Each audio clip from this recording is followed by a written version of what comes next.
welcome everybody. Welcome to my panelists. We are coming to the end of the day. It's the last panel, and it's probably the topic that is most discussed at the moment everywhere in the world. And if I see on how we changed from a handful of people discussing AI safety to now being in every single conversation in the United Nations over the last decades, it's really breathtaking and to see that change and development. Looking at how not just we ourselves have changed and AI has impacted us, it's a game changer for every person, every company, every government. But with all the data there, we are highly exposed to bias. We are highly exposed to a dominance of a few over the diversity of many. And especially for countries, AI becomes so critical as a performance improver, as a risk manager, as a threat protector. And at the core of all of that is the right infrastructure, is the right data. So, Dr. Jules, I'd like to actually direct my first question to you. You have said earlier that for small states, AI must be treated not as a luxury, but as a national infrastructure.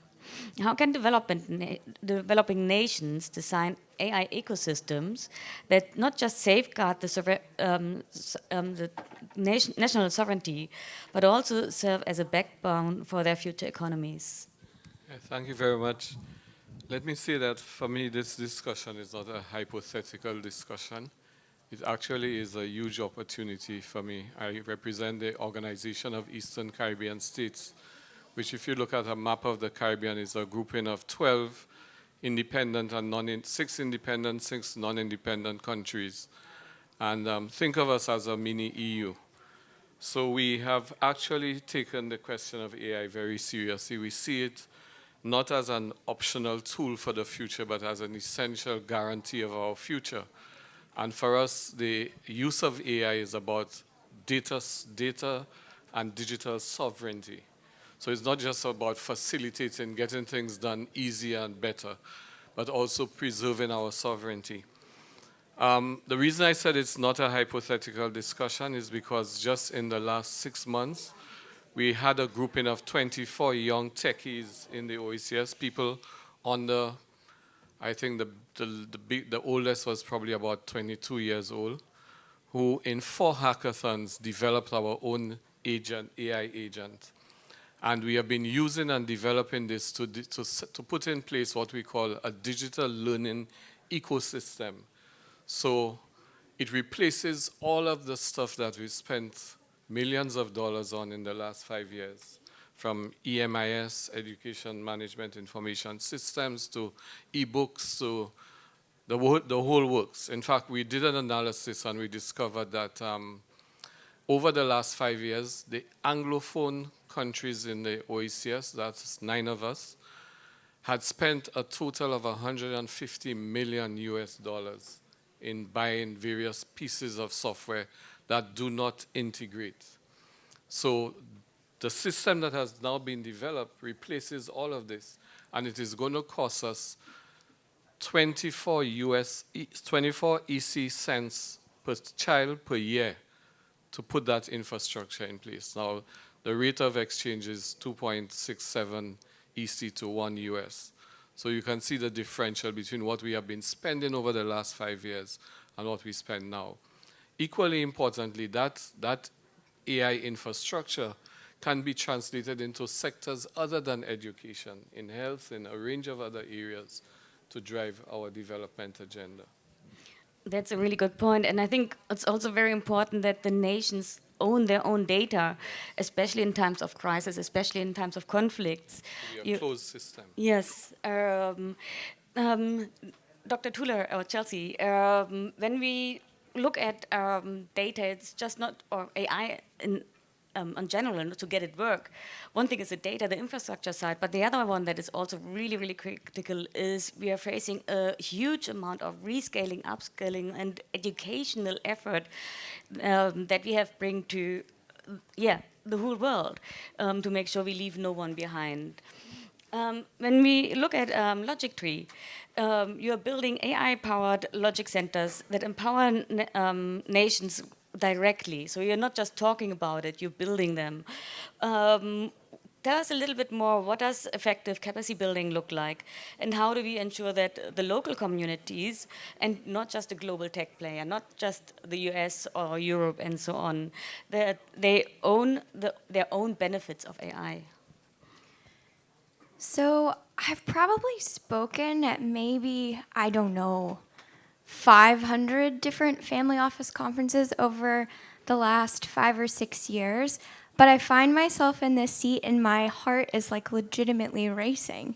But I think that is because of kind of what you said. I think it's the understanding that this moment in time is so, so important. And I cannot convey enough of what I feel, that it is not enough to just sit for another 5 or 6 years and have these conversations. It is not enough to hold the capital and to think that this AI race and that the great wealth transfer isn't happening. And I think Sergio, I promise I will answer your question, but I think Sergio said this really well earlier, but I think he missed a part when he said all that public does. He said that public takes the risk. But I think the other thing that I'm excited about partnering with public on is they don't just take the risk, they walk with you. I'm going to sit with that for a second.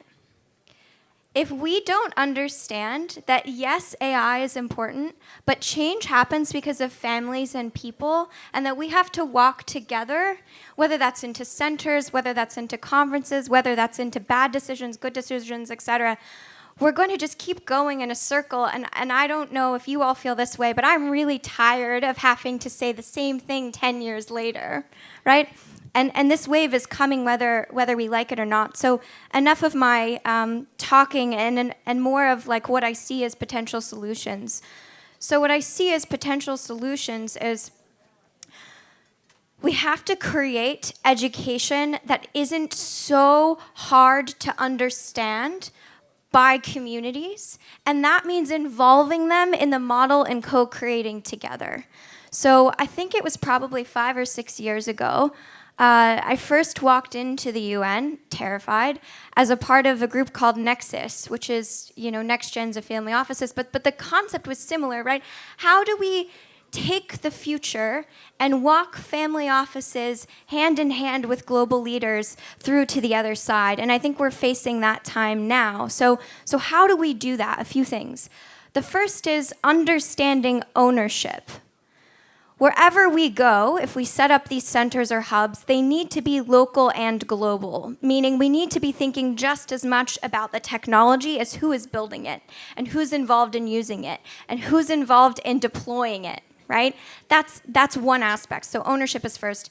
The second is, and hopefully maybe there's another next gen in the room that will chuckle at this. We don't identify with the terminology wealth preservation. That's not enough anymore. If our entire goal is just how do we preserve the capital that has come before us, then we're doing something very, very, very, very wrong. So wealth prosperity, that's my second solution point. We need to think about the wisdom infrastructure. We need to think about the mentorship. We need to think about not just how we hold and make more money from money, but how we use that capital to really shepherd some of the gaps that we've heard here today. The last thing I will say is ecosystems. We have to take the ego out of what we're doing. We have 96,000 AI companies, and I can't tell you how many families I've sat with that have told me that they're building their own. Great. Build your own, but let's partner. Let's partner on ecosystem level so that we're not spinning our wheels and seeing that girls aren't able to go to school. We're not spinning our wheels and seeing that we have no water. We're not spinning our wheels and seeing that we have cancer. We have the opportunity with AI to really make a difference, but we have to educate first at the root, and our argument and how we will do that is critical thinking, logic, teaching them how to ask the right questions to protect us in the transfer. So that would be my recommendation. Yeah, awesome. It's really a wonderful approach. It's a wonderful work you're doing there, and you really deserve all the applause. Christian, you, as an investor into deep tech, tell us a little bit more about the capital side. How can it be structured to really support sovereign AI applications? All the way from public security to health system, there are so many applications, projects, products out there. But how do you do that without creating a dependency or what we call digital colonialization? Such a good question. And I'm going to answer that with an example. Something that I've had a huge pleasure and honor of being closely involved in is the NASA 2040 project on building a self-sustaining human civilization on the moon by 2040 with our 56 member countries who signed on to the Artemis Accords. And what that project has done is we collectively, as 56 countries, have come together and identified 187 technology shortfalls that we all have for this project, coming from propulsion systems to energy, space habitats, food and agriculture, and defense, everything, all of which is directly applicable to here on Earth. And with that creates a massive opportunity. NASA's recently pushed this out to the university ecosystem to have the students and the other countries come in and solve for those technology gaps. And so I think that this is a beautiful model of private-public partnership and, collectively all, our governments coming together, identifying very specifically what needs to be invested in, not just, I see a lot of families that are investing in space and it's just rocket propulsion systems and there's like 100 different ones of those, or AI, and it's not very specific items for this mission. And with that demand, we're seeing I was meeting with the European Space Agency a couple weeks ago in Copenhagen, and some of the other countries are like, what can we be doing? How can we provide for this mission? And with that, kind of owning that part of the project. No single government or organization or anything can solve for all the issues that we have. And so I think it's a good model. Wonderful. When we talk about AI, we also have, we could call it the dark side of AI, which is all about making sure AI is properly governed. How do you, from your experience, ensure ethical governance and that AI is a global issue? And what do you think should be the role for the UN and especially small states that they should play in shaping the norms of ethical and inclusive AI? How do we prevent a handful of nations and companies to be dominating that role? Because ethics is something that actually comes from our values, and so we see it at all the AI ethic acts that are coming now from the EU, from China, and so on. They're very similar, but also very, very different in how they prioritize. So yeah, how do we get the small states involved? And how do we make sure it's not dominated by a few? Dr. Didacus. Well, in fact, how I started is exactly partially an answer to your question. A grouping of small states, we are really concerned about the importance of us having control of our digital, setting up a regional AI system that is owned by the member states, over which we have data sovereignty. And that would include some key elements like shared cloud and data infrastructure. And I'm really keen on having a follow-up conversation with you about the data centers that you spoke about. But aside from the infrastructure, there are issues like the legal architecture that goes with it, right?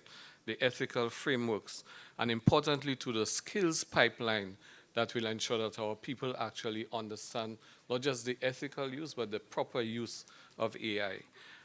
There are three things that we are calling for in the OECS that we see as important for a regional AI ecosystem. Shared cloud and data infrastructure that is located in our jurisdiction. Ditto, the follow-up conversation. Secondly, common legal and ethical frameworks that ensure privacy, transparency, and cultural relevance. and the skills pipeline that I spoke about. So this is it. We don't think it is something that is unattainable. As I said, we already have started walking that road. And it's a matter now of getting the necessary support and the coalition of the willing to make it happen. Thank you. And let me just say that small states, SIDS in particular, are ideal laboratories for working this through because of size and scale. Thank you. We have 1 minute left, so I'd actually like to just go down the line and say, how do we design the future together? So if you look ahead, what would, if you can identify one, and please only keep it to one, bold action that governments, innovators, and investors must really take within the next 5 years to ensure that AI becomes a force for inclusion, a force for good, and does not increase the inequality that we have. If you had to name one thing, what would it be? Having the youth formally involved in that process.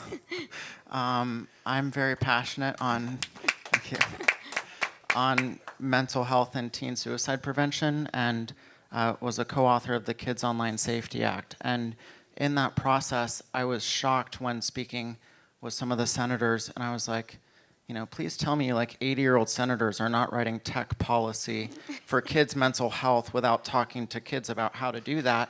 And even more important with AI, when the typical Gen Zer now is so depressed and suicidal and anxious, and you can't blame them. When it's like, AI is going to take my future. The unemployment rate is through the roof right now for college graduates and everything.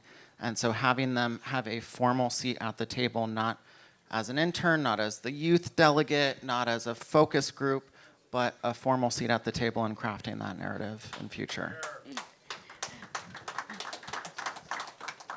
I love that, because there's a saying, if you're not at the table, you'll be served for lunch. And and that is exactly what, bring them to the table, listen to their problems, and have them really, find solutions that suit themselves. Chelsea. So I think Christian and I, we've known each other a while now. And we're often, the youngest voices at the table. Christian's got a head start on me. I think he's the youngest diplomat for peace. And graduated Stanford with a computer science degree. I don't even know, teenager, 16, 18? 10 years old. 10 years old, okay. There are very, very, very, very, very smart next gens, and there are very, very, very wise elders. But if we don't come together now on an intergenerational scale, I'll give one example. We're given an opportunity. Imagine if you can think back if we had had years to prepare for COVID. What could we have done if we had known it was coming? We're in a very similar situation. So what I hope to see is, so during COVID, family offices were struggling to find each other around the world. We were deploying capital in all the wrong places. Next gens, we were flying private planes that got seized in different countries. No pun intended. Yes, I did that. But we were all trying to help, right? But we were racing to solve problems because we didn't have the infrastructure, and we didn't have the intergenerational conversations, and we didn't have the desire to wake up, quite frankly, that we are being given now, and I don't think we're moving at the pace that AI is. And I mean this very seriously. Some of us that maybe know too much, we're very afraid of what it means if we don't come together and understand how AI can be used and where it's being deployed. And that takes more than just a few people at the top dictating what the technology is used for. And that takes younger senators, younger congressmen, younger leaders being trained and not left out of these rooms. So I know I've said it a lot this week, but I cannot tell you how much it means to see public truly not just saying, hey, Chelsea, be on a next gen panel, but actually partnering with myself, my husband, my family, people like Christian, bringing us into these conversations to say, we're not going to just silo the youth, we're going to actually bring them to this decision table. So to answer the question, what I think could make the most critical difference is truly building tables of better decision making and equipping the leaders that we have of today with the wisdom of the leaders that have been here for a very long time. So I from love my that. end, I want to invite my two colleagues to join us in the OECS in the journey that we are taking now, because I'm in total agreement with what they said. And in fact, what we've just done a pilot. The intention is to, in support of our education transformation agenda in the OECS, instead of doing a survey of student opinion, we are doing a complete census from kindergarten up to Form 5, that's the end of secondary school, of all students in the system, asking them their views on our education system as it now stands. And we have already interpolated the AI agents in there to be able to do the analysis. So as soon as the questionnaires are completed, the analysis is available, and I will share with you all the pilot results. But it's an amazing thing because it now enables young people to be at the table. We're doing this census for students in the system, for teachers and their teachers, as well as their parents. Now think of the power of that data. Every voice matters. Every voice matters. And the power of that data for looking at our education transformation agenda and ensuring that it is consonant with that perspective. So you're right on target, and I think that's the way of the future. If I can just add one quick comment. One thing on, that I don't think is fully thought about is when you give the youth the formal seat at the table and making some of those decisions, not as it just makes sense from a practical standpoint, but it helps their own mental health as well as their trust in institutions, which Gen Z has lost a lot of trust in governments and institutions, and then you see them rise up and overthrow and all of that. And so anyway, I think that's an important thing to note. Our young people, well, generally in the OECS, as part of our integration conception of things, stakeholders have a seat at the table for all our ministerial councils. So in the case of education, at every meeting of the ministers of education of the 12 member states, you have young people who are formal representatives of youth, and they have the ability to ask for agenda items to be included and to make presentations. So they are part of that process. And I mean, it's incredible what happens when that youth, that perspective of stakeholders, whether they be youth or farmers or workers, gets input into a process like this. I love that because we had over 10 years now of talks here at the UN about AI safety, about moving things forward, and it is highly frustrating how little has changed, how few laws we have. And by bringing the youth to the table, they are the data generator at most of it, they're the biggest consumer, and they're here to take the future forward. So by that, we could really have an impact and yeah, escalate the speed because the time is clicking. So yeah, thank you very much to my panelists and thank you to the audience.